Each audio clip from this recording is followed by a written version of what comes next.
سلام كم يكنيكم خبركم تخاتلتي ناي لومي دكتورات اب ستوديو نزي عبز وانزي بدرجة عالم الزرابي كوينو زلو حمام كوفيد 19 ويدما فيروس كورونا اينا كندسس زي فيروس زي اب لعلي 180 هاجرات اصفح فيحو كم زلو بزينا تخاتلكم لكم استات 300 شح سبات بز فيروس تلخيفه مالو استات 12 شح سبات ون درو هيوتهم سينو مالو منغستات هاجرات استفلالي سغمتي وسدالوا حدا كابتي قندي سغمتي منقسقاس مدراتيو بزح سب اب غزو كوف نخبل تعزيز الله في استفلالي هاجرات بتقلالا لعلي 1 بليون سبات كاب غزوم نخينقساقسو ممرحته هايبو اب غزوم كوفيلو مالو مسفحفح درجة عالم درجة أفريقيا ناوسخة يخيدالو كم زينا ون تخطاتلكم ما بيرتراون حدث مالي مزجيب الله بزي فيروس زي كم استلخفه نزي بخمي من قد كنتاتو أب كم يدلو زي فيروس زي بدرجة عالم أب كم يزلو خن دسسينا انتاينا هنجبر زلنا أب مكل خالو كيس فحفه انتاي كجبرالو بقول كسب درجة بكم درجة بهاجر درجة تزجبر دولة عرتات انتاي يمثل ناتنا إجام انتاي يخون زلو كابز فيروس الناس عن خنكون كن جبر زلنا سجومتات انتايو نايلومي زعبانايو كل تخفال كل وي بمجمرتا عدمتنا دكتور تجاريدا محاري مبري كتبنا دكتور تجاريدا محاري كاب هوسبيتال بيت مخاء دكتور تجاريدا بعلم لخ تعنان متمحل الافتحامات ناي ماسترز ديجري زلوايا مجلس مسمعنا سخمون تلكم تلمود بدكتورات اب ستوديو بقطع بتليفون بمدوال ابزي زعبازي زلكم حتتات يكون ريتات كتقرب لناهم دكتور عدم انا خبير بمصاك ازي مسجناكي تي فيروس قرب زعبو تفليطو دالو بساينس منقد انتايو كمبرخت من انتاي فيروس كابي متيو تي كوفيد 19 زبالالو فيروس كورونا زبالالو انتاي تي في اليوم بهارياتو قرب مبرخت لنا دكتور يعني اللي مجمر فيروس حافشاوي كنمل كلنا كابتي جنرالي وطالالي كم جرمينا نقصرهم هذا دقات تواسيان نسب بحمام درجه زبصحو اب تفلالي درجه يهون كاب قلل زبله اسكا موت زاكل درجه زبصح دقتي تواسيان هذا مالتي كابزيوم فيروس نبلوم كاس تفلالي عليتات አለው كابتي استفلالي عليتካ نلومي زعبانا ኮይኑ ዘሎ بزعبان ናይ كورونا فيروس ማለትም ነዚ ኮቪድ 19 ኢልና ንገልጾ ዘለና ሕማም ጠንቂ ዝኾነ ይኸውን ማለት እዩ ስለዚ ኮሮና ቫይረስ በሓፈሻዊ ካብ 1960 ጀሚሩ ኣብ ሰብ ዝተፈላልየ ሕማማት ቅልል ዝበለ ከም ዘጋጥም ከም ዝነበረ ይፍለጥ ነይሩ ነገር ግን ዘምጾ ዝነበረ ሕማም ከምቲ ዝበልኮ ቅልል ዝበለ ከም ጉንፋዕ ዝመስል በተለምዶ ጉንፋዕ ኢልና ንጽው ዓይነት ምልክታት የርኢ ነይሩ ይሁን እንበር ኣብ እንስሳታት ካል ዓይነት ኮሮና ቫይረስ ንእንስሳታት የጠቃ ከም ዝነበረ ሕማም ይፍለጥ ነይሩ ማለት እዩ ነገር ግን ኣብ ዝሓለፈ 10 ዓመታት ከም ብዝተፈላለየ ምኽንያት ኣብ እንስሳታት ዝረአ ዝነበረ ኮሮና ቫይረስ ናብ ሰብ ሓሊፉ ሰብ ነቲ ዝመጽ ዘሎ ኣብ እንስሳታት ዝረአ ዝነበረ ኮሮና ቫይረስ እኹል ዝኾነ ተጻዋርነት ኣድርዑ ስለዚ ይጸንሐ ሕጂ ከም ሕማምን ካብ ቀሊል ደረጃ ስጋብ ሞት ዘብጽሕ ዓይነት ምልክታት ከም ጀሚሩ ማለት እዩ ስለዚ ሕጂ ናትና ዛዕባ ብዛባ ኮቪድ 19 ወላ ይሁን እንበር ኣብ ዝሓለፈ 10 ዓመት ከም ሳርስ ሜርስ እናተባሃለ ዝተፈላልየ ኮሮና ቫይረሳት ካልኦት ኮሮና ቫይረስ ኮይነን ግን ካለ ዓይነት ዓሌት ዘለዎም ግን ንሰብ ዝሃስዩ ዝነበሩ ቫይረሳት ይረአ ነይሩ ሕጂ ኣብ ሕጂ እዋን ዝረአ ኣብ ዓለምና ኮቪድ 19 ዘምጽ ዘሎ ቫይረስ አሎ ማለት እዩ ስለዚ ኮቪድ 19 ተሕማም ዲ ተሕማሚ ኮቪድ 19 ማለት ተሕማሚ ንዑ ዘምጽ ቫይረስ ኢልና ነጠቀስ እንበር ኮቪድ 19 ናይ ተሕማም ሽሚ ማለት እዩ ካል ዜን ሕማማት ጀነራሊ ኮሮና ቫይረስ ክንከለኖ እቲ ኣብ ነፍስና ዘሎ ዋህዮታት ኣብ ስርዓተ ምንስተፋስን ኣብ ስርዓተ ምሕቃቅን ዘሎ ዘጠቅዕ ኮይኑ ስለዚ ኣው ካብ ዘጠቅዕኻ እቲ ዝምባካው ዝምንጩ ዘሎ ዝተፈላልየ ነዝዕታት ወላ ጸረታታት ካገይሩ ካብ ሰብ ናብ ሰብ ክመሓላለፍ ይኽእል ማለት እዩ ስለዚ እቲ መበቆርስም ካብዚ መጽ ማለት እቲ ኮቪድ 19 بحال دلو ስለዚህ ኮቪድ እና አጸሮት ቃል ሊና ነዛረብ ዘለና ኮ ንኮሮና ማለትዩ ቪ ንቫይረስ ማለትዩ ዲ ካ ዲዚዝ ወይ ሕማም ዘመልክት ኮይኑ 19 ካ ወይ 19 እቲ ቫይረስ ተራኸበሉ ዓመት ማለት 2019 ዘመልክትዩ ማለትዩ ነዚ ግን ሕማም ዘምጽ ዘሎ ቫይረስ ሳርስ ኮሮና ቫይረስ 2 ይባል ማለትዩ ስለዚህ ቲሹም ቲ 19 ቫይረስ ሳርስ ኮሮና ቫይረስ 2 ኾን ኸሎ ነቲ ሕማም ግን ኮቪድ 19 እናንጽው አለና ማለትዩ ስለዚህ ባህሪያት ናይቲ ቫይረስ ካብ እንስሳ ጀሚሩ ድሓር ናብ ሰብ ሰጊሩ ቀሲሉኻ ካብ ሰብ ናብ ሰቡን ክኸይድ ክኢሉ ማለት ዲ እዋ ስለዚህ እዚያ ስእሊ ተርእየና ዘላ ጽቡቅ ጌራ ትገልጽ ዘላ ማለትዩ መጀመርታ እቲ ቫይረስ ናይ ኮቪድ 19 ኾን ኸሊ ዘምጽ ዘሎ ቫይረስ ዋላ ካለ ዓይነት ቫይረሳት መብዛሕትኦም ኣብ እንስሳታት ጥራሕ ተሓጺሮም እንስሳታት ጥራሕ ሕማም ዘምጹ ኮይኖም ይጸንሑሞ ዳሃር ግን ኣብ ዝተረ ካብ ላዕሊ ናብ ታሕቲ ካብ ታሕቲ ንላዕሊ ክንከድ ከለና ማለትዩ ኣብ ዝተፈላለዩ አጋጣሚ ካብ እንስሳ ናብ ሰብ ክነጥር ወይ ከዓ ክረእ ይኽእል ዳሃር እቲ ደረጃታት እናወሰኸ መጽኸሎ ካብ ሰብ ናብ ሰብ ኣብ ምትሕላፍ ደረጃ ከበጽኸሎ ሕጂ ከምቲ ተራእዩ ዘሎ ወይ ገኒኑ ዘሎ እቲ ዝተፈላቲ ሕማም ካብ ሰብ ናብ ሰብ ምትሕላፍ ስለዝኽኣለ ሕጂ ብጣዕሚ ኣብ ዓለምና ዓቢ ቆላሕታ ረኺቡን ብዙሕ ጸገምን ዘምጽ ዘሎ ማለት ስለዚ ሓፈሻዊ ክሪኦ ከለና ኩል መብዛሕትኦም ሕማማት ፍላይዜን ኢመርጂንግ ኢንፌክሽስ ዲዚዝ ንብሎም ዘለና መብዛሕትኦም ካብ እንስሳታት መበገሲ ዘለዎም እዮም ከባቢ ልዕሊ 70% ዝኾኑ እንስሳቶም እዮም ነገር ግን ኣብ እንስሳታት ጥራሕ ተሓጺሮም ይጸንሑሞ ብዝተፈላለዩ መገዲ ግን ኣብ ሰብ ክርአ ይጅምር ኣብ ሰብ ጥራሕ ዋላ ውሕድ ሰባት ጥራሕ ዘይኮነ ካብ ሰብ ናብ ሰብ ናይ ምትሕላፍ ተኽእሎም ግን እናሓየለ ክመጽእ ከሎ እቲ ሕማም ኣብ ሸጋሪ ኮይኑ ይርከብ ማለት እዩ بخمي كابسب نابسب زمحلالف حمام زي ስለዚህ እቲ ከምቲ ቀደም ዝገለጽኮ ታካሊቲ ስለክ እንገብራ ስለዚህ እቲ ከምቲ ዝገለጽኮ እቲ ዘጥቅዕ ዘሎ ዋህዮታት ኣብ ነፍስና ኣብ ስርዓተ መንፋስን መስተንፋስን ኣብ መሐቃቅን ካብ ዝኾነ ነቲ ተበኪሎ ዘሎ በቲ ቫይረስ ተበኪሎ ዘሎ አካል ካው ዝወጽ ዘሎ ሴክሽን ንብሎ ወይ ካ ነዝዕታት ወይ ካ ዝኾነ ፈሳሲ ንደገ ኣምሰድ ሰብ ኣብዘን ህንጥሰሉ ወይ ከዓ ትስዕለሉ እዋን ናይ ላዕላዊ ሻምብቆ ምስትንፋስ ኾን ኸሊ ዋላ ናይ ታሕታይ ካብኡ ኣብ ዝወጸሉ እዋን እቲ ከባቢ ምስቲ ነዝዕታት እቲ ቫይረስ ኣብቲ ከባቢ ይዝራእሞ እቲ ከባቢ ይብከል ስለዚህ እቲ ካልእ ሰብ ዘይተበከለ ወይ ነጻ ዝጸንሐ ሰብ ነቲ ከባቢ ዝድሎ ኣየር ክስሕብ ከሎ ነቲ ቫይረስን ይስሕቦሞ መሊሱኻ እቲ ቫይረስ ኣብቲ ናቱ ዘሎ ካልእ ሆስት ወይ ካ ሰብ ስለዝረኸበ ንዑሃ ይብከልሞ እቲ መስራሕካ ትቕጽል ማለት እዩ ስለዚህ ኩሉ ግዜ ሰብ በስቲ በሚዲያ ዝንገር ዘሎ ኩሉ ግዜ ከህንጥስ ከሎ ወይ ከስዕል ከሎ እቲ ምጥንቃቅ ህልዋሎ ንብሉ ምኽንያት በኸምዚ ዓይነት ምትሕላፍ ስለዘሎ ማለት እዩ ካልሃ ከንህንጥስ ወይ ከንስዕል ከለና እቲ ክወጽ ዘሎ እቲ ዝወጽ ዘሎ ሆማን ፈሳሲ ኣብቲ ከባቢ ይዓልብሞ ኣብቲ ዝኾነ ጣውላ ድዩ ዋላ ኣብቲ ዝኾነ ናውቲ ይዓልብሞ ድሓር ኣብ ኢድና ጌርና ኣብ ንሕዘሉ እዋን መሊስናኻ ኣብ ገጽና ወይ ኣብ ኣፍንጫና ወይ ኣብ ኣፍና ወይ ኣብ ዓይንና ኣብ ትንክፈሉ እዋን መሊሱ እቲ ቫይረስ ኣብ ነፍስና ኣትዩ ሕማም ከተከትልካ እድል ይረክብ ማለት እዩ ስሕት ብዝበለ መገዲኻ ሓደ መጽናዕቲ ከም ዝገልጾኻ ብቀልቀል ይመሓላለፍ ከም ዝኾነኻ ብፍላይ ዝተበከለ ብኮሮና ቫይረስ ኮቪድ ቫይረስ ዲዚዝ 19 ዘከትል ቫይረስ ተበከለ ቀልቀል እንተይንኻ ብቀልቀልካ ክመሓላለፍ ከም ዝኽእል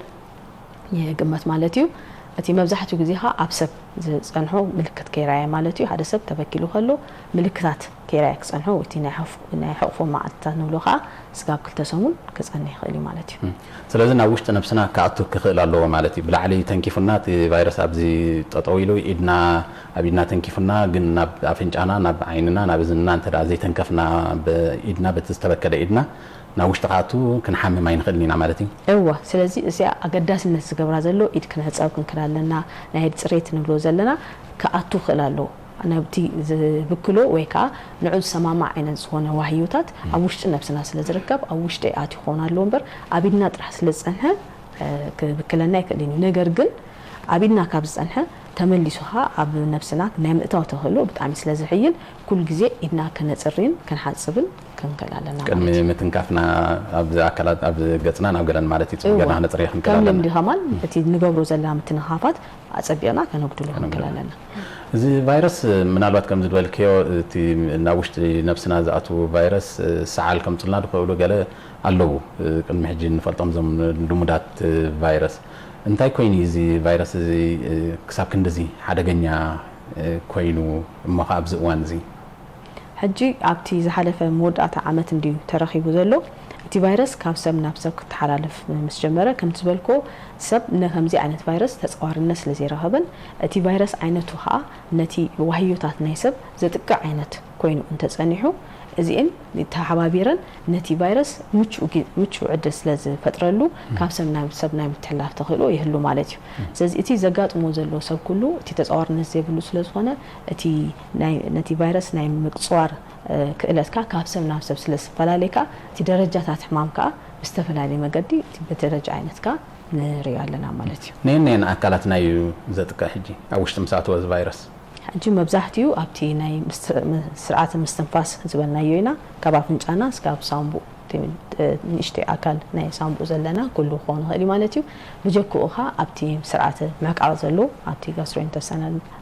system زبالنا يوها كالتقاي خالي مالتيو عقنا اللودي ناب أكلاتنا كأتو زلوا بزحي فيروس نابز عينت نابز حدا قاخب صحنا زغل ناب حمام كب صحنا زغل واحد فيروس تأتي كشجرة يقولون بزح فيروس تأتي كجن شجرة لو خنبل نخلينا ويس صبغت حتى سكاب حجي حدش فيروس لزخونة أما زن عتاس لزلوا كم عينت انتاشم كنا من تاي فيروس أتيكا كنا من تاي حمامي كسعبل كيخل ويكا كنا من تاي نات كتصور النت نتي حمام كلا هلو يخل وعلى حنتي مصنعتي استجبري لن جن كم تزبلكو نيشت واحد جزء سلز وسادتي فيروس بحنساب سلز عابلله تي بتعمي جزيف بوتا بزحات حجرات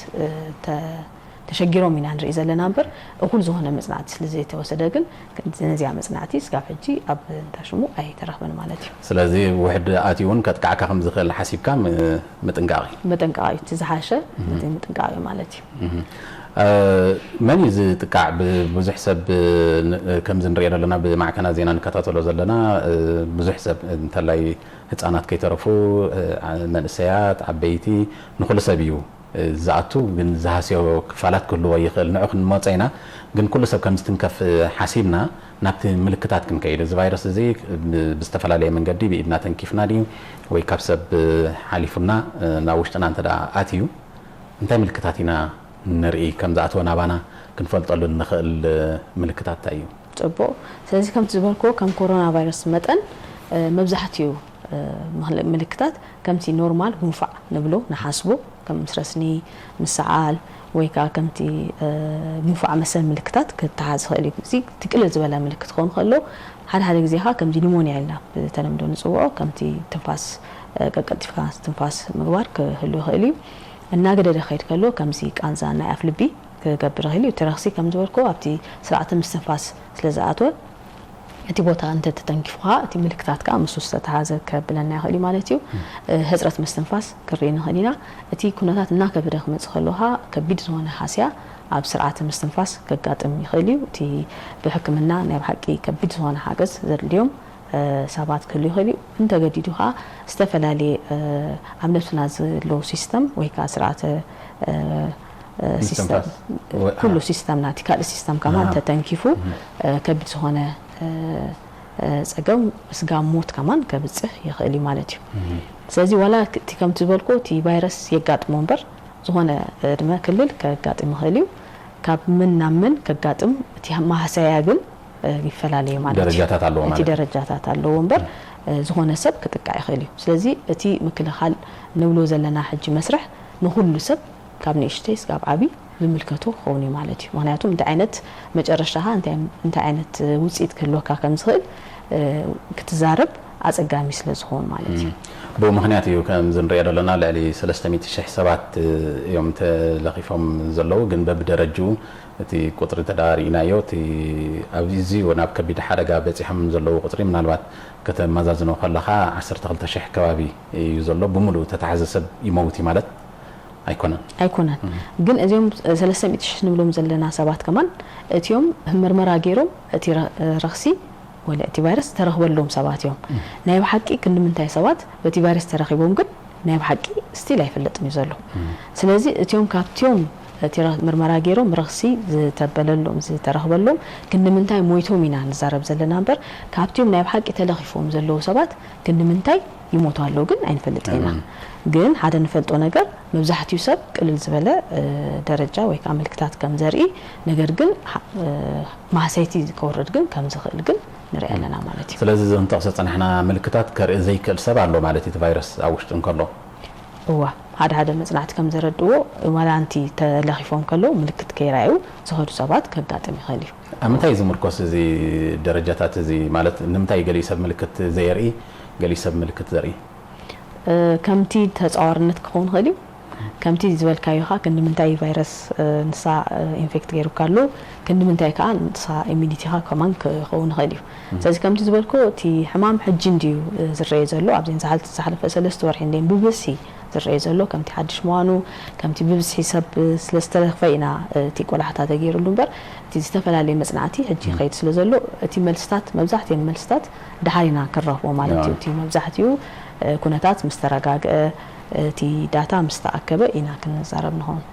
ناب درجاتات هون كيد هجز فيروس انتي درجاتات يزلو نبتي زل على درجة كسب زبط صح. اوكي.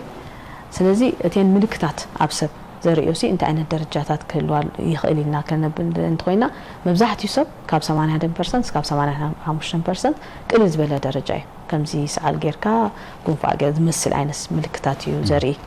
أتي ماكل هاي درجة ناي حكمنا دقف اليوم كم 14% هون على مالتيو كاتي وسعات كاز هونو كبر 4 كم 5% هون سبات كا وسع وينهم ناي بحقي كبيت هون ناي أبتي intensive care unit وي ICU درجة ما نزبسحو critical هون سبات كلونا خلينا مالتيو سازي أتي سب بس تي مستي كوناتاتو مستي ناتو تصورنت مستي صنحو حمام مستقدميو داري كفرينا استفلالي ملك زي كله بأقمت آتيو نتي حمام كقاتمو هلو نتي حمام هبو زلو قبل ملسيخا يفلالي مالتيو سلازي 100 سب ترى سبات وسيدنا بحد زوبا ويا بحد كبابي ويا بزخنا هاجر 100 سبات كابتم 100 توم 8 سقف 80 حمشتن قلل دبل ملكت اريم ناب كبي درجه ناب حكمنا زد لي درجه خيبصحو يغرفو مالو إنا نبلدنا مالدني أوه نجار جن أتيوم 100 سبات كانوا لهم كلناها أتيوم أنت عين السبات يوم كا أو قمت كا تخلال لهم هنياتهم أتيوم كابتيوم 200 بلهم سبات كا زتقعوا أتي حمام علو كل زبالة درجة حاجرهم دحين سكون سبات علو مالتي سازي كابتي سبس إن مريضنا 100 سبس لزبلنا كم زي أنت تنتاش ما ينتبهينا أو أوروبان أو تشاينا كمان كنا نتأثر كلنا أتي نريو زلنا ريزالت زي مالتي أو تشاينا بتزامادي صبو غيرهم توطاصيرمو تي ناتو موت تحتي خون كلو ابيروبا ግን ከምቲ ንሪኦ ዘለና ኣብ ዜና ሓደ ከቢድ ዝኾነ ማሕሰይቲ ከዓ ንሪኢና ማ ስለዚ እቲ ሰብ ጥራሕ ዘይኮነ እቲ ሓደ ኣብ ግምት ከኣቱ ዘለዎ እንታይ ዓይነት ሰብ ዝጥቃዕ ዘለኻ ኣብ ግምት ከኣቱ ክላሎ ማለት እዩ ማሕፈሻ ክንሪኦ ከለና ግን እቲ ዝበዝሐ ሰብ ብዘይ ዝኾነ ፀገም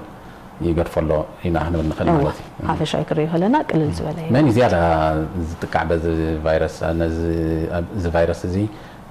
اب كم زم كانوا لبص احنا اب ماكلاي درجه يكون او وصع درجه كبصحم زخل سبات كم عينت سباتين راي ابتي ناي نتاشم كم نريو اتيوم كبي درجه زبصحو اتيوم رخصين تقاطيمهم كبي درجه مبزحتي غزي يبصحيهم زبحالو اتيوم بقدمه زدفو ابيتي سباتن سبوتن أنستين كونوا هلهم حدور حمام كأزلهم كم شكوريا ديو زلط دم ديو ولا كانسر زون عينت حدور حمام زلهم كانها ناي كليتن ناي زلهم كبدين حمام زلهم كمان كونوا هلهم بجكوها تي تفتراوي بتلمدو ريزيستانس نقولوا مالتيو تفتراوي تصورنتهم سداهم انتوهم كا تي ناي مصوار ناي ترخصي مصوار تخلوت تحتي سلازخون نحمام كا يقالوا مالتيو حمام تقاطيمهم سي ناتهم وصيت كبد زباله يخونيو نساتهم كا كابتيون كالوت ببسحي تقومينا نحسب مالتيو ህፃናት መንእሰያት ከ አራይ እነ ህፃናት ኣብቲ ዝተገብረ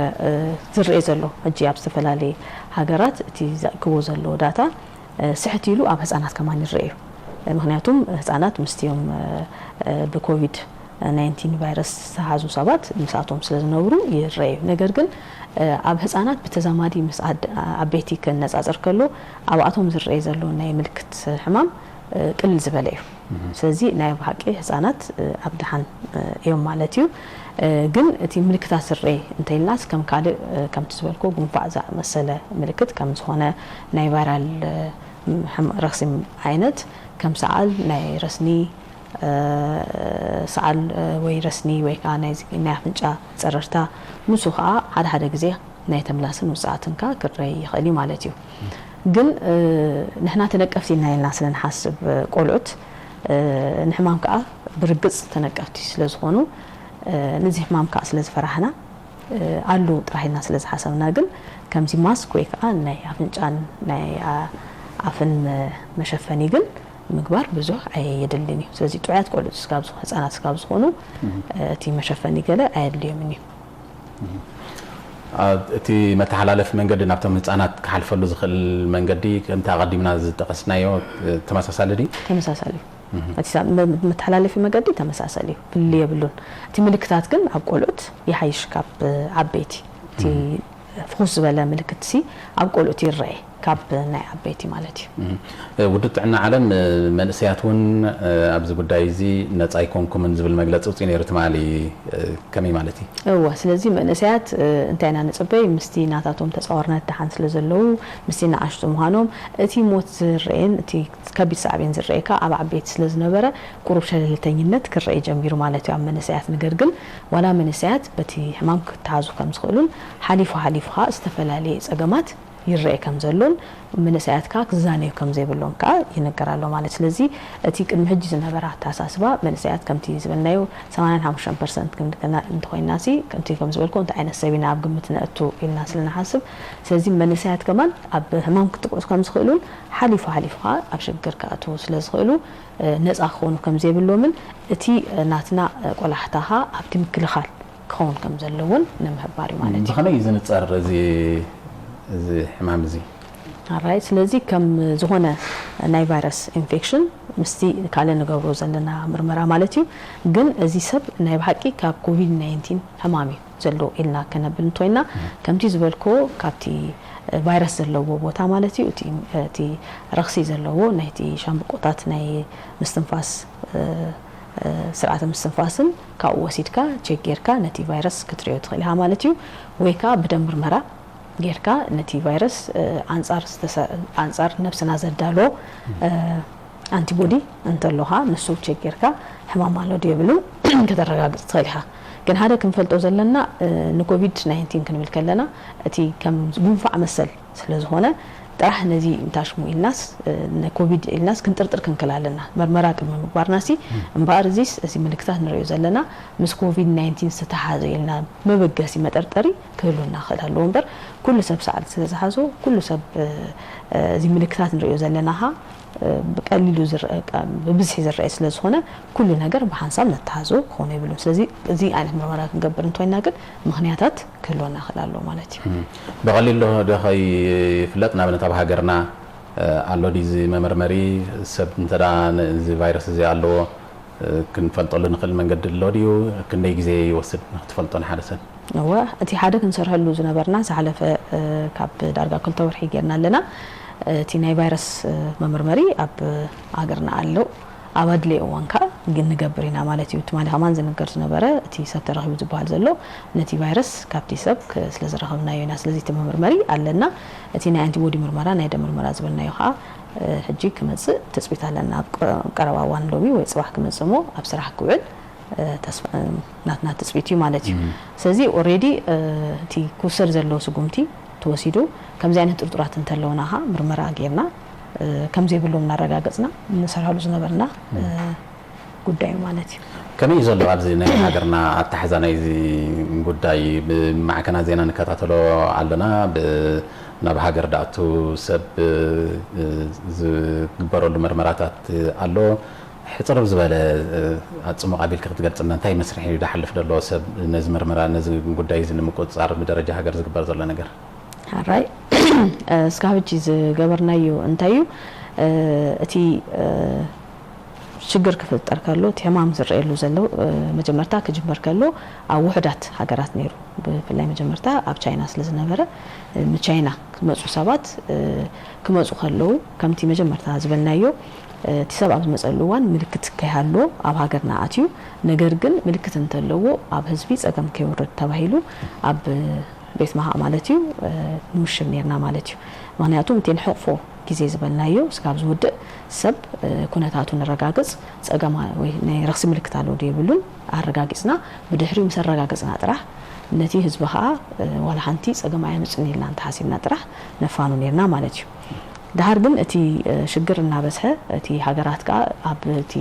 ኮቪድ-19 ዝረአየለ እናበስሐ ምስ መጻኻ በብግዚኡ በዚ ወሃብ ዝነበረ መምርሒ እቲዮም ካብኡ ቮኬሽን ዝመጹ ዘለው ሰባት ምናልባሽ ሕማም ትረክሲ ሃልይዎም ምልክት ስለዘይ ተራዮም ምናልባሽ ህዝቢ ጸገም ከየቱ ተባሂሉ በብግዚኡ ንውሽም ነርና ማለት እዩ እና ወሽምናኻ እቲ ምልክታት ኣሎ ደይብሉን እና ራአና ከም ዝበልኮ እዚ ሰብ ነጻዩ نمال حنتي ناي حكمنا ناي رخص ملكت زيبلو كخيدي خيلي أبز بنايو خا نفانو منيرنا مالتيو سازي سقاف جيزي قبرنايو كمعينة مكتتال أدلا يبسخون اللوها ناي كم زبالكو ناي تي ناي فيرال انفكشن انت اللوهم كا مرمرا جميلنا نقبرنينا مالتيو سقاف جي اي ترعين كما قادامي تمالي بتي نقبروز نبرنا مكتتال هذا سبترتينا زينا الصها كما قدامي ناتي كورونا فيروس تتقيع صنيح مالتيو سلازي تقبو زونه مرمرا هذا السكرك انتن اب هوسبيتال يركب بجكوها نتي حزبي مكل خال سلازل غبرلو سلازلو اب هذا بوتا فليها حيسكا كتحكمو قبو سلازونه كما جنها نحكم علينا مالتيو سلازي حجون تي سراح يقصلالو مالتيو سلازي سي نغبرو زلنا كن كم تبلكو مستي بصحي اب عالم الناس زرقح زلو تي حمام مستي زرقيه زلو شكر مستي زلنا رديت مستي زقير استفلالي حدش حبريت عندي مزي حدش حمام زمزلوها مسو زلو زدلي يعني السكنتي يوسدالو معناتي كم يالو خناتاتو سب اب هاغرنا اتي زلو تمالي بز فيروس تلقيش زلو كم يالو كونتاتناتو كونتاتو هجاب صبو درجه له كم تزبلكو مجمرتا نعو كحكم خلالو كم سب كالايكا نسب مغنياتهم هذا سب كورونا فيروس تطقيم تخونو بفلاي زيوم انفكشس ديزيز نبلو ويكا تمحلالف حمامات دي سب مجمرتا لنفسو يحممي مالتي كم فيكتم نقصرو بجكوها نتي حمام ام حلالافي كوينو زبل مالتي سلازي تين اب نفلينا اب هوسبيتال محازنا نتيسب كونتاتو ازمعنا تزرليو حاجز كركم انتان هذا كالها تهزبي حمام كاب زلابا نكلها للمقديها نبلالنا مالتي ابزي بمعكنا زينا كوعوع سلاز ورح هاجراتون استفلالي سكنتي كوسدا سلاز صنحا كم زبلكيو اب هاجرنا ببدرجو سقمتات كوسد صنيحي ግን ሙሉ በሙሉ ዓጺኻ ሙሉ በሙሉ እቲ ምንቅስቃስ ደው አቢልካ አብያተ ትምህርቲውን ዓጺኻ ከምትብቲ ካልኦት ሃገራት ዝግበር ደሎ ስጉምቲ ዘይተወስደሉ ምክንያት እንታይ እወ ጽቡቕ ሕቶዩ ከም ዝበልኮ ወላን ሳባልሃ ከም ዝጠቀስካዮ ሃገራት ዝወስዶ ስጉምቲ ከማን በቤኒ እንተሪናዮ ከምቲ ንሳተን ዘጋጥመው ዘለና ሽግር ዘለዎን ሽግር ከምቲ ዝሪዮ ዘለዋ ኩነታት ከምቲ ዘለዎን ናተን ኢንፍራስትራክቸር ብዙሕ ነገር ኣብ ግምት ብምእታው ሃገራት ንናተን ስጉምቲ ይወስዳልዋ ማለት እዩ ኤርትራ ኸኣ ልክ ከምቲ ናተን እቲ ከምቲ ኩነታት ዘለዎ እናተጸንዐ ማለት እዩ እቲ ዘድሊ ስጉምቲ ነቲ ህዝቢ ንከላሃለሉ መገዲ ከምቲ ዝበልኮ ኸኣ ዝተለፉ ሰባት እንተለውሃ ቀልጢፍካ ኣለሊሃ ቀልጢፍካ እቲ ደገፍ ትገብረሉ እቲ ካብቲ ህዝብኻ ተዓለሉ መገዲ ይወሰዳሉ ማለት ስለዚ እቲ ዘድሊ ስጉምቲ ከምቲ ዝበልኮ ምስቲ ኩነታት በብግዚኡ ይቀያየር ሕጁን ኣድላይ ኣብ ዝኾነሉ እዋን ከዓ ክሕበር እዩ ማለት እዩ ስለምንታይ ክንደዚ ቆላሕታት ተዋሂብዎ ዘሎ እዚ ሕማም እዚ ብደረጃ ሃገርና ክኸውን ይኽእል ብደረጃ ዓለም ገዚፍ ቆላሕታይ ተዋሂብዎ ዘሎ ካብቶም ናይ ቅድሚ ሕጂ ዝረአናዮም ምናልባት እውን ካብቲ ናይ በዓል ሳርስ ብዛዕበየ ኮይኑ ይስማዓኒ ስለምንታይ እዚኦም ተመሓላለፍቲ ናይ ኮቪድ-19 ጥራሕ ዘይኮነ حفشاوي تمحلالفت حمامات كنبل كلنا تي بزح قلعتا زغبرن سكفتان زفطر مخنيات تي حدا بطعمي ازيو تلابعي ስለዝኾነ ምክንያቱም ሓንሳብ ብኡስ ተለኽፈሰብ እንተለካ ኣብቲ ከባቢ ኣብቲ ኮም ኣብቲ እንታሽም ንምልባዕ ተኽልዎ ብጣዕሚ ብዙሕ ስለዝኾነ ማለት እዩ በጀኩኻ ማዓስ ከጋጥም ከም ዝኽእል ክትዛረባ ይትክእልኒኻ ወይ ከዓ በዚያ መዓልቲ በዚያ ግዜ ከጋጥም ይኽእል ኢልካ ፕሪዲክት ትገብር ወይ ከዓ ክትንብይ ኣይትክእልኒኻ بجكوها تي بزفيروس محلالف ስለዝኾነ بعينها رئيها ملكت هاليوكا كتزاربلو ስለዘይት ክእል نتمحلالف حمامات بحافشو በጣም ያሰካፊ ገብረው ማለት እዩ ፍላይካ ከም ዝሪዮ ዘለና እቲ ኮቪድ 19 በጂ ግዜ ኣብ ሚዲያ ብፍላይ بجكو ቃል ዘረባ የለን ምክንያቱም ከምቲ ዝበልኮ በጣም ተመሓላላፊ እዩ بجكوها ብዙሓት ሃገራት ተጠቂዕና ኣለዋ بجكوها نسبات كمان أب هذا جازو ده سلزهونه بتعمي بزح كل حتى تغيرلو بزح يزربلو على جن أبزيكم فلتو زلنا كل نسمعها حكي مالتها يكون سلزي ولا بدبليو زي بكسري نجاري وناتهم تفلتو تسمعوا زلهم أب إنترنت تنبوه زلهم تيسفلتو زلهم حبريتاسي تجبوا عينت حبريتا خلو كم زهونة تتنقلوا إلهم بزحو جزء يحبروا مخنياتهم سب مستيزلو سكفتا مستيزلو صاطي ستريس اللي سفتر زلو ناي مدحن دليت أحسن زلو عبزيد اللي سكون تات كيوسدن زيد اللي أمنتات كي حدرجن كنت نقالنا نحن هاب في اللايكا نجي أب تي متنقاز بهالتي نزلنا information رجوزن نايم حق نسرحك كون خلاله مالتي بزح نغاري تسمعهم زدبلك يا تصلمت سلازقنا نصلمت بزحيت كان يبهاليو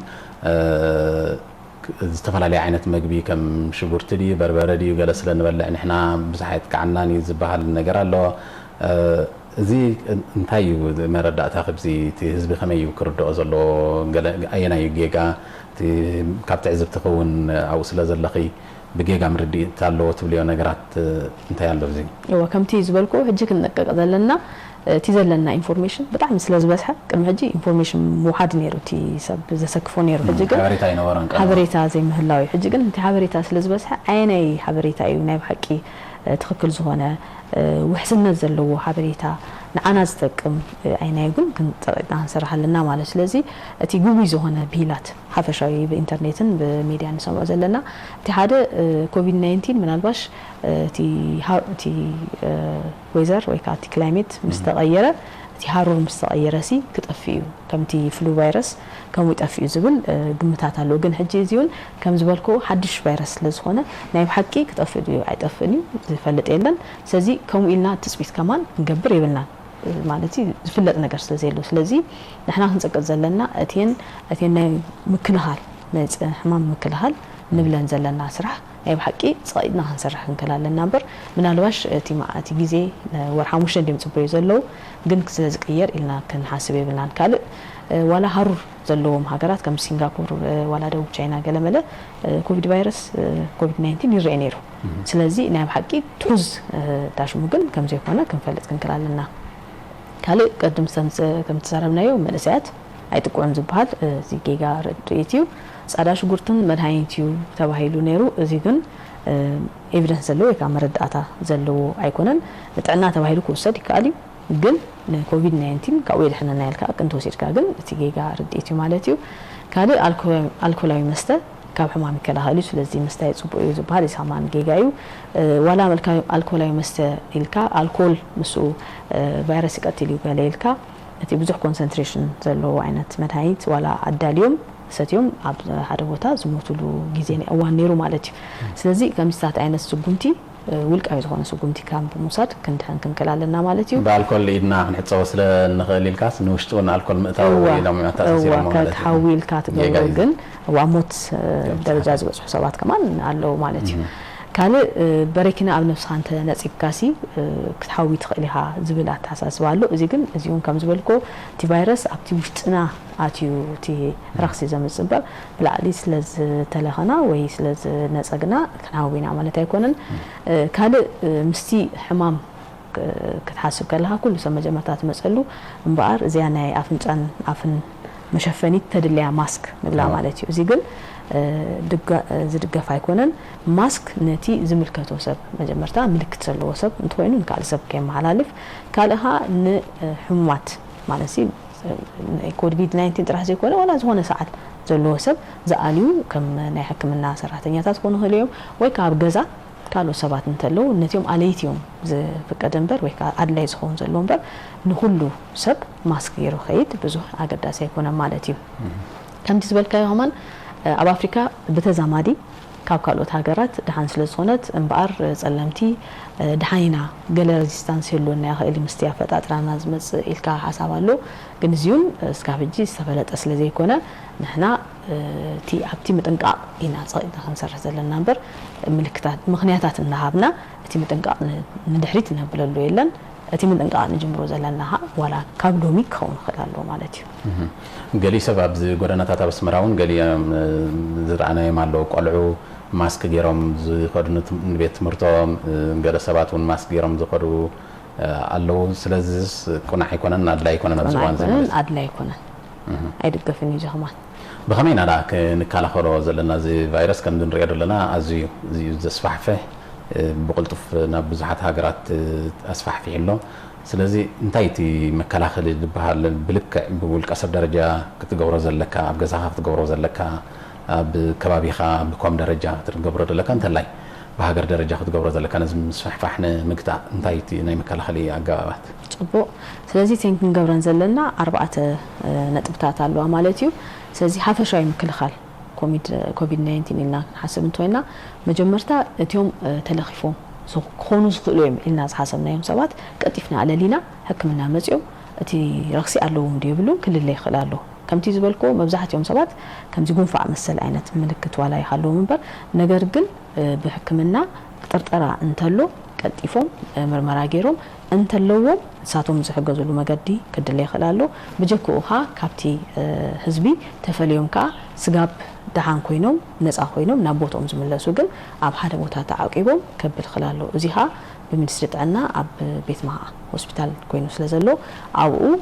ኩሉ መሳርሒታት ተዳልዩ ኣሎ እቲ ዘድሊ ማለት እዩ ሓገዝ ዘድሊ ብዝተኻለ መጠንካ ሰባት እቲ ኩነታቶም ፈሊጦም ዘብልሉ ክመጽእ ይኽእል ኣሎ ስለዚ ዝኾነ ሰብ እቲ ዝገበልኮኻ ንኮቪድ-19 ፍሉይ ዝበለ ምልክት መብዛሕትኡ ግዜ ስለዘይብሉ እቲ ጥርጠራ እንተለዎ ግን ኣብ ሕክምና ኣብቲ ቀረባ ዘሎ ሕክምና ቀልጢፍና ክንነግር ክንክእል ኣለና ኣብ ዝነግረሉ እዋን ከዓ እቲ ንኮቪድ-19 ምናልባሽ ብሕጂ ግዜ ንጥርጥረሉ ማለት እዩ እቲ ምስ ደገ ካብቲ ኮቪድ-19 ዝተራእየሉ ቦታ ዝመጹ ሰባት ሕጂ ብሕጂ ግዜ ዳርጋ ኩሉ እንዲኮይኑ ዘሎ ካብ ወጻኢ ዝመጸ ሰብ ምሱ ዝኾነ ዓይነት ርክብ እንተነይሩና ምሕባርን ነቲ ሕክምና ዝህብ ዘሎ ሰብ ከዓ ሓበሬታ ሂብካ እቲ ዘድልየካ ምርመራ ጌርካ እቲ ሽግርካ ቀልጢፉ ዝፍለጠሉ መገዲ ግን ከንደሊ ክንክእል ኣለና ማለት እዩ ከምቲ ዝበልኮ እቶም ዝተለኽፉ ሰባት ከዓ መጀመርታ ንሳቶም ክሕከሙ ዳሃርካ ካብቲ ህዝቢ ክፍለዩ ይኽእሉ ኣለዎም ምክንያቱም ከምቲ ብጣዕሚ ተመሓላለፊ ሕማም ስለ ዝኾነ ኣብቲ ህዝቢ ከዓ ፀገም ከይፈጥር ምእንታንን እቲ ንምግታእ ምክልኻል ነቲ ረኽሲ ማለት እዩ ንሳቶም ተገሊሎም ኣብ ሓደ ቦታ ስጋብ ነፃዮም ዝበሃሉ ኣብ ሓደ ቦታ ክፀንሑ ይኽእሉ ኣለዎም ማለት እዩ ካልእ ሙሻብ ከዓ ነቲዮም ምልክት ዘይብሎም ነገር ግን ምስቲዮም ተለፉ ሰባት በጣም ቁርብ በጣም ቀረባ ዝኾነ ርክብ ዝነበሮም ሰባት ኩነታቶም ስጋብ ንረጋግጽ ወሺብና ፀገም ማለት ምልክት ዘርእዩ እንትኮይኖም ቀጥፍካ ተለሊሉ መገዲ ተዘይ ኮይኑ ها ድሓን እንትኮይኖም ከዓ ተመሊሶም ናብቲ ህዝቢ ሰዓቱሉ መገዲ ንፈጥር ኣለና ማለት እዩ እዚን ኩለን ንገብረን ዝነበርና ኮይኑ ካልእ ግን ክንገብሩ ዝጸናሕናها ብዛባቲ ኢንፌክሽን ፕሪቨንሽን ብሎ ወይ ከዓ ስሩ ኣገባ ምክልኻል ተመሓላለፍቲ ሕማማት እዚ ንኮቪድ-19 ጥራሕ ዘይኮነሲ ሓፈሻዊ ክግበር ዘለዎ ኩሉ ሰብ ከዓ ክሳተፈሉ ዘለዎ ኩሉ ህዝቢ ከዓ ኣብ ከምዚ ስራሕ ክዋፈረሉ ዘለዎ ማለት ስለዚ እዚን ኣርባዕተን ብሓንሳብ እንተጌርና ጥራሕና ናይ ብሓቂ ንኮቪድ-19 ክንከላኸል ንኽእልና እቲ ናይ ምትሕላፍ ተኽእሎኻ ካብ ሰብ ናብ ሰብ ከደው ከነብሎ ንኽእልና ወይ ከዓ ክንቅንሶ ንኽእልና ኢልና ክንዛረብ ንኽእል ማለት እዩ ስለዚ ኣብ ዜናታት ዝተፈላለዩ ሃገራት ዝተፈላለዩ ስጉምቲ ክወስዱ ንርኢና ወላ ብድሕሪኡ ተዛሪቦም ከዓ ቅድሚ ሕጂ ከምዚ ክንገብር ነይሩና እዚ ተሪፉና ነይሩ ገለ ይብልዮም ግን ንሕና ከም ዝበልኩ ሃገርና تي مصر طنا بز مرصون تي زحاشه مقدي استوالو ግን እዚ ስለ ዝኾነ ኩለና تي ነናትና አበርክቶስ ከሎና ግባይ ማለት እዩ አራይ ዶክተር ጽገሬዳ ተከታተልትና ዕድል ክንዎም በቴሌፎን ሕቶታት እንተዳለዎም ከሓቱ ኸውልዮም ዝኸበርኩም ተዓዘብቲ ንቫይረስ ኮሮና ወይ ኮቪድ حمام كوفيد 19 ዝድስስተይና ቀሪብና لكم ዘለና ዶክተር ጽገሬዳ መሐሪ ኣብ ስቱዲዮና አላ بوقت تليفون 1224 كمان 1224 بمدوال بقطعة كترخوا حتى يكون رئيتات كتقرب لا تقولهم دكتور اب زي بفحد ولا زي يمكن خال مسرح بفحد ولا كتقسيط نحكي اقدم كيف مجمرتاون لما تحلف من قد تنكيفنا يوصل زنبرنا حرسب اب غزانا كنغبر زلنا نغرات انتايو زي كابتي مسرتاو نغرات فيروس زي ناب اكلاتنا قيمت ناب سدرانا قيمت ناب نفلطم سبات قيمت نابانا قيمت نغبر زلنا نغرات تاي هراي سلازي حفشاوي تي ناتنا ባህሪ بولقدي ولا بحبر كنقير كنكلالنا معناتهم تي ባህሪ ቅድም ሕጂ ዝነበረና በባህልና ቅቡል ዝኾነ ሓደ ልምድታትን تي نجبرو زنبرنا طبيعت كنقير كنكلالنا مخنياتهم كم تزبلكو تي حمام ناي من لبع تخلو طعمي بزح سلازخونه اتين كنجبرن زلنا عقابيتات حج انتجينا طرحنا تي مكلخال كنجبر نخل معناتيو سلازي كابتيوم ناي ولقاوي كنجبرو زلنا تي حد ناي بحراوي لوطي معناتيو كنحنطس ወይ كنسل كلنا كم تزبلكو تي فيروس مستي نزعتات نابت ከባቢ አትዩ ናብቲ ከባቢ ወጽዩ ናይ መልካፍ ንኩም ካልኦት ተኸሎ ስለዘለዎ ኩል ግዜ ካብቲ ከባቢ ከላ ከንከላህል ከንከላለና ስለዚ ኩል ግዜ ክንህንጥስ ወይ ክንሰል ከለና አፍና በጨርቂ ወይ በወረቀት ጌርና ወይ ሶፍት ጌርና ክንሽፍን ከንከላለና ምሽፈናها እቲ ያስተጠምናላ ሶፍትን ወይ ካ ጨርቂ ኣብ ጉሓፍ ኣብ ዕጹ ዝኾነ ጉሓፍ ዕጹ ማለት እዩ ክፉት ይኮነ ዕጹ ዝኾነ ጉሓፍ ክንጉሕፍ ክንከላለና ብድሕሪ ኸይናሃ ኢድና ጽቡቅ ጌርና ወላታ ቪድዮ ያለና ድሓር ክርአይና ጽቡቅ ጌርና ከነጽሪዮ ክንከላለና እዚ እንተ ጌርና እቲ ሕማም አትሊስት ናይ ምትላፍ ተህሎ ከነግድሎ ንኸይና ማለት እዩ ካሊ ክንገብር ዘለናሃ ከም ትዝበልኮ እቲ ፈሳሲ ወይ ካቲ ነጽሪ ካብ ነብስና ክወጽእ ከሎ ኣብቲ ከባቢና ከዓልብ ስለዝኽእል እቲ በኢድና ንገብሮ ዘለና ትንኻፋት እቲ ከባቢ ክብከል ስለዝኽእል እቲ ከባቢና ቀጻሊ ከነጽሪዮ ክንከላለና ኩል ግዜ ከባቢና ከጸሪ ይኽእላለዎ ብምንታይ ይኽጸሪ ዘሎ ብዝተኻለ መጠን በቲ ኣብ ገዛና ንጥቀመሉ ዝኾነ መጽረይ ከነጽሪዮ ክንከላለና እዋ ከጸሪ ይኽእላለዎ ኣጽሪያ ምስ ወዳናሃ ኢድና ኩል ግዜ ክንሐጸብ ክንከላለና ምክንያቱም ኢድዩ እቲ መተሓላለፊ ቀንዲ ንሕማም ዝኸውን ዘሎ ስለዚህ ዋላቲ ከባቢና ጥራሕ አጽሪና ስለዝኾና ወይ ካዋላ ማስክ ጥራሕ ስለዝገበርና ናይ በሐቂ ካብ ሕማም ነፃ ክንኮይና ዝብል ግዊ ዝኾነ ርዲት ከሎና ይኽእል እዩ ምክንያቱም ዋላ ማስክ ጌርና እቲ ከባቢና ዘይነጽሪዮ እንተና ኢድና ኩል ግዜ ተረኽሲ እንተለዎ ናይ ሕማም ተኸሎና ይበዝሕ ስለዝኾነ ማለት እዩ ብዝያዳ ከማን እቲ ናይ መተሓላለፊ መንገዱ ወይ እቲ ቫይረስ ዝጸንሓሉ ግዜ ካብ ኣብ ኣየር ኣብ ዝጉዝ ነገራት ዝያዳ መዓልታት ዝጸንሕ መስለኒ እዋ ሕጂ እንታይ ይብሉ ኣለው ካብ ክልተስ ካብ 3 መዓልቲ ክጸንሕ ይኽእል ይባሃል ኣሎ ኣብ ጣውላ ኣብ ትንሕዞ ንብረት ኣብ ማኒልያ ናይ ማዕጾ ኢድና ዝትንክፎ ነገራት ኣብ ዝያዳ መዓልታት ክጸንሕ ይኽእል እዋ ብዙሕ ሰብ ዝትንክፎ ዝተፈላለዩ ሰባት እንትንክፎ ከም ልምዲ ጌርና ዝቆጸርናዮ እሱ ኩል ግዜ ክጸርሕ ሞባይልና ኩሉ እዚን ኩሉ ብከሪ ይኽእልና ብኢድና ኩል ግዜ ቀጻሊ ንሕዘን ሓደ ሰብ ጥራሕ ዘይኮነኻ ብዙሓት ሰባት ዝሳተፉሉ እንትኾይኑ ክጸሪ ይኽእል ኣሎ ካልእ ከም ልምዲ እቲ ገጽና መሓዝ ኣፍንጫና መሓዝ ኣፍና መሓዝ ከማን እዚ ንሕና ደይ መደይልና ተገዲስና ከነጉድሎ ዘለና ነገር እዩ ማለት እዩ ካልእ ሓደ ግዜ ብዙሕ እኳ ኣይኮነን ሰባት ኣብ ጽርግያ ጡፍ ኩሉ ትርኢኻ እዚ ከማን እቲ بمسارته جيجا لمدنديو إذا همان كاو كاب مبال كنطنقق كلالنا مخنياتهم تي توف عبد اللؤوان كم تبلكو تي فيروس زلو اخطا انتوينو ابت كبابينا مكال تخلو لو بجكوها نتي كصرياز مصا عادتاتنا ስለዘለዋ بستخاله متن كم زي عينت جيجا زخونه ጉዳይ ዝሆነ ባህሊ ግን ክንዕቀብ ክንከላለና ማለት እዩ ቴሌፎን አለና መስለኒ ሄሎ አቲ ረሕቀት አሎ ካብ ሰብ ክንዕቅቦ ዘለና ካብ ሰብ ከመን ኢና ክንርሕቕ ዘለና ካብ ኩሉ ሰብ ድዩ ሓደ ሰብ ክርሕቕ ዘለዎ 1 ሜትሮ ይበሃል ኣሎ ካብ መን ይክርሕቕ ዘለዎ ሓደ ሰብ ስለዚ ሓፈሻዊ እንተወሓደ ኣብ መንጎ ክልተ ሰባት ክህልዎ ዘለዎ 1 ሜትሮ ዝኾነ ርሕቀት ክህልው ክላሎ ምክንያቱም ክንህንጥስ ከለና ከም ዝበልኮ ብፍላይ ምልክት ዘለዎ ሰብ እንተኮይኑ እቲ ሕማም ከየንክበልካ ስለዝኽእል ካብ 1 እስካብ 2 ሜትሮ ክትርሕቕ ኣለካ ወላ ካብ ሰዓል ዝሓመሙ ሰባት ክድቅስ ከማን እንተኮይንካ ረኽኢልካ እስካብ 2 ሜትሮ ርሒቕካ ክውን ክላሎ እንተወሓደ ሜትሮ ክውን ክላሎ እንተዘይ ኮይኑ ወላ እስካብ 2 ሜትሮ ሲ ከተብል ክትላለካ ስለዚ እቲ ሓሳብ እንታይ እዩ ካብቲ ከባቢ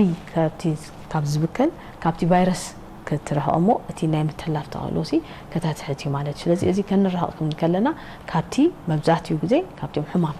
ዘለዎም ሰባት ክውን ክላሎ ብፍላይ ከዓ እቶም ተነቀፍቲ ዝበልናዮም ሰባት ከዓ ንኸምዚ ዓይነት ጥንቃቐ ናይ ብሓቂ ክግደስሉን ከተግብሮም ከዓ ይግባእ ማለት እዩ እዚ ቫይረስ እዚ ከም ዝድበልክዮ ብውልቂ እውን ክትወስዶ ዘለካ ስጉምትታት ኣሎ ብሓፈሻ ብኮመን ብሃገርን ውድውሰድ ስጉምቲ ክንገልጾ ፀኒሕና ኢና እቲ ናይ ኢድ ግን ዝያዳ ተቐይጥና ክንዛረበላ ኢና ግን ቴሌፎን ኣላትና ክንምልሰሎም ሄሎ ሰላም كم يرفدكم صبو كم يرفدك دكتورات ابستريا دكتور تقريدا سمعك الله مشتي يحطوني راح نزلو واناوي سمعك الله دكتور ماشي ازي غاشا زمت مالتي مس فيروس كونيكت زصنحتي بايربورت اندياتي مش هو حجسي عفت توم حزب مسؤ زنبرسي مننتاي كقشوبو مالتي مرمراتات كغبرلهم زي تخاله ማለት ናብ ህዝብ እዮም ኣትዮም ደሎ ነት ህዝብ ከዓ ኣዝዩ ሓደገኛ እዩ ሓራይ ወዲ ሓራይ እሺ እወ እሳኒ ራሕተይ ምክንያቱስ ክንካላኸሎስ በቲ ቀሊል መገድ ክንካላኸሎ ስለንኽእልሲ ብኾም ዘለኹ ነጽርት ያታሓታት መልሰልክ ያ ዶክተር እንታይ ዝተገብረ ዶክተር ስለዚ እቲዮም ሰባት ሕጂ ንገብሮ ዘለና ከም ዝበልኮ ኩሎም ይውሸው ኣለው ንሳት ምክትታልካ ኣብ ግምት ካኣቱ خلاله ከም ዝበልናዮ በጀኩኻ እቲዮም ኣድላይን ተኮይኑ ማለት እዩ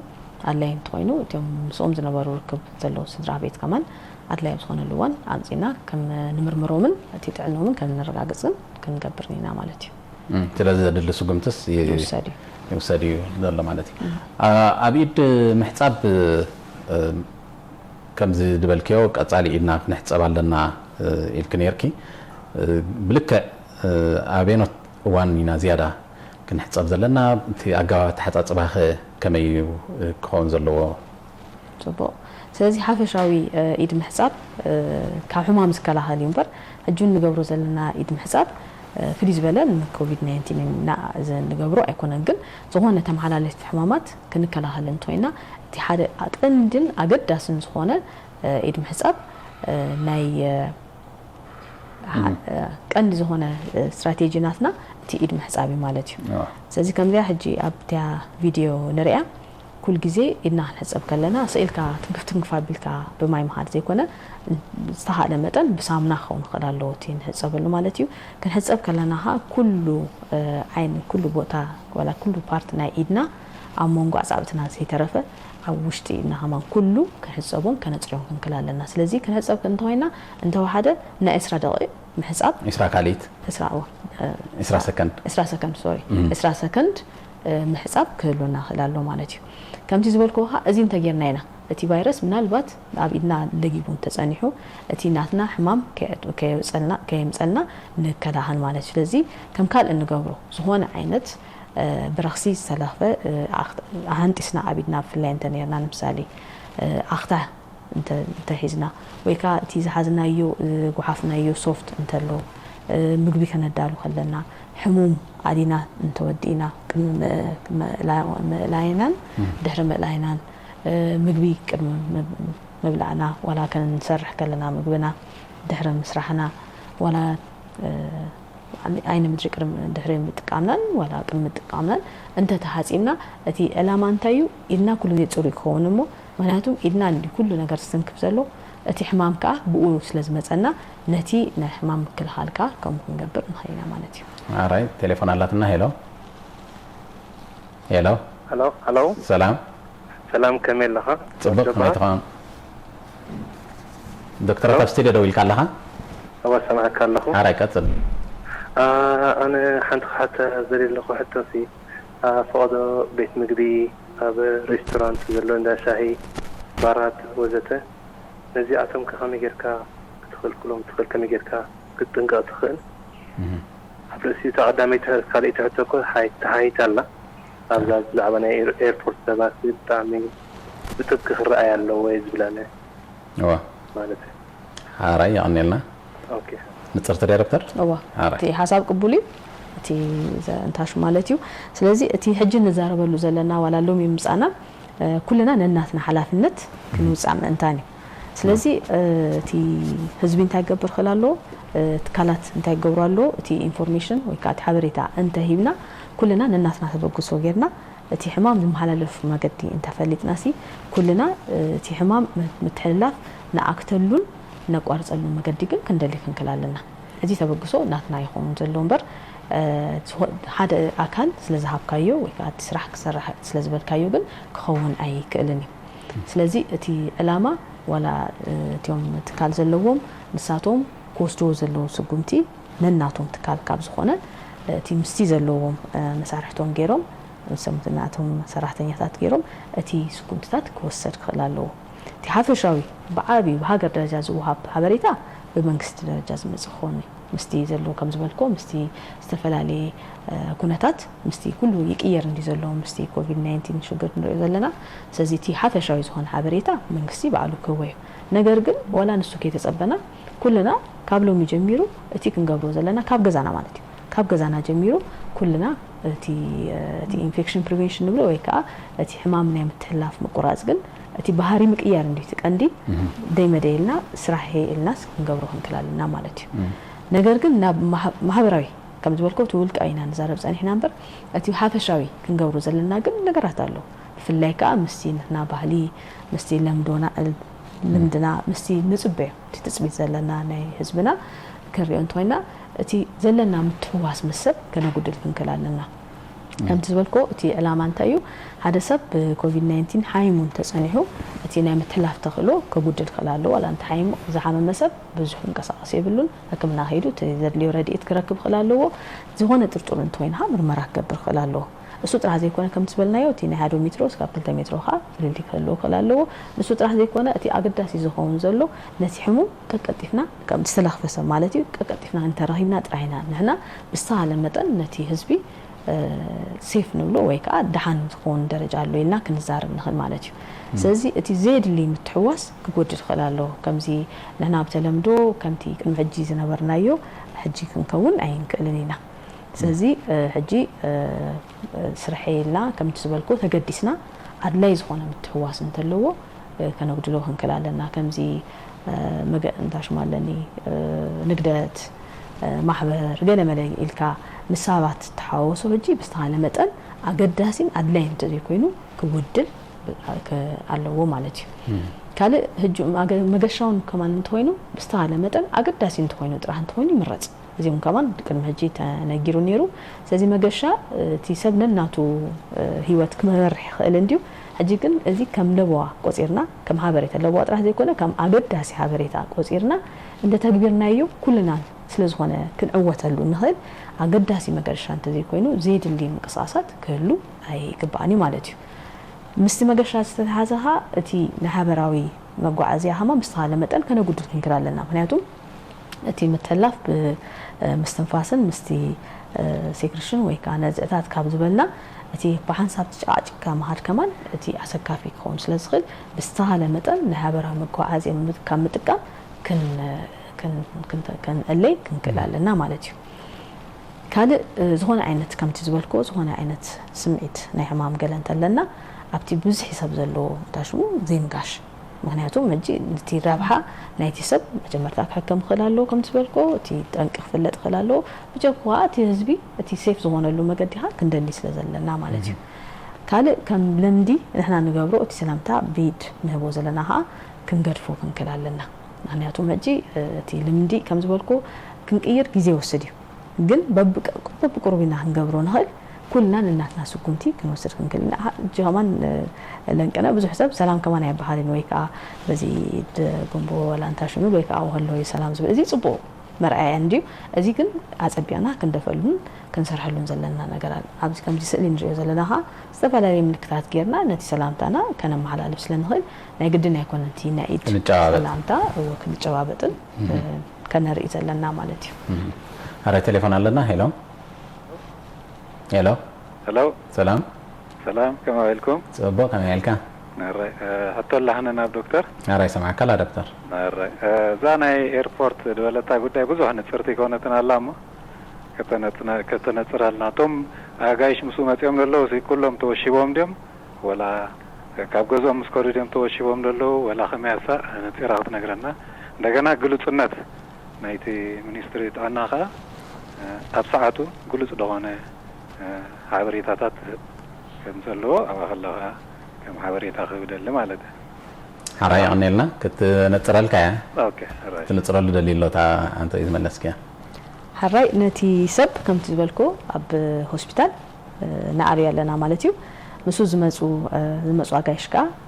كلهم ندا كلهم مبزحتيهم راهي مالنا أبتي مو شيء بوتانها وسيدنا كان رأينا مالتيو وشيبناها تيزك اليوم مرمرة كم كنتاتو مالتيو كم كماد لينتو أتي حكمنا بتسألوا مقدها أتي مراتات كنقبرينا مالتيو سأزي هذا كنا عملوا زلنا نقدر زلدي عينت سجونتي كنوسر كم صنّا جن كنقبلوهن كرالنا كله أتي حبريتا بجزء هو بالو سوال قبول سلسونا زيا ردتي صباغي أبتنا يد محساب دكتور أب شهر جيركا محسابن ماي بالعلن ورده محسابن دي خون الله كم يخون الله بستاهل متن ماي زورده جيركا كتتصبي هايش زي تا فيديو على انت جرنا صبت سلسونت ابتي ايد ماي بالعلن نفسسه وسبنا تطول كخون هدي نسا ابتي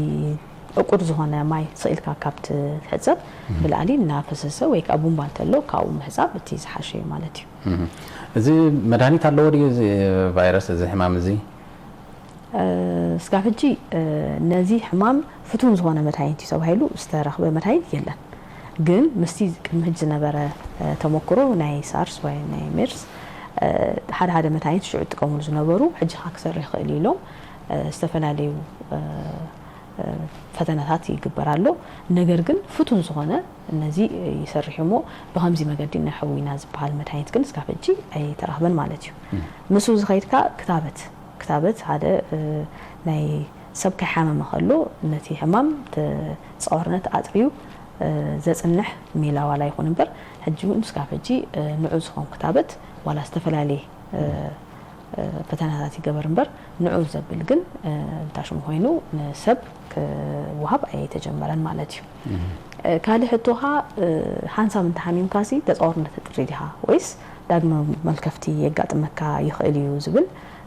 حطو تعطالو نقدر كم تزبلكو حجون تي فيروس حدش لزوانا تحمام حدش للسراعي تي داغما ملكفتي كند من تايو تي كاو حاميم كامس حاوها كم زبلنا 75% هونو كل زبالة حمام هاي مملكتها اليوم أنت حاويهم نساتهم كبلوا أنت دحان تخوينهم سي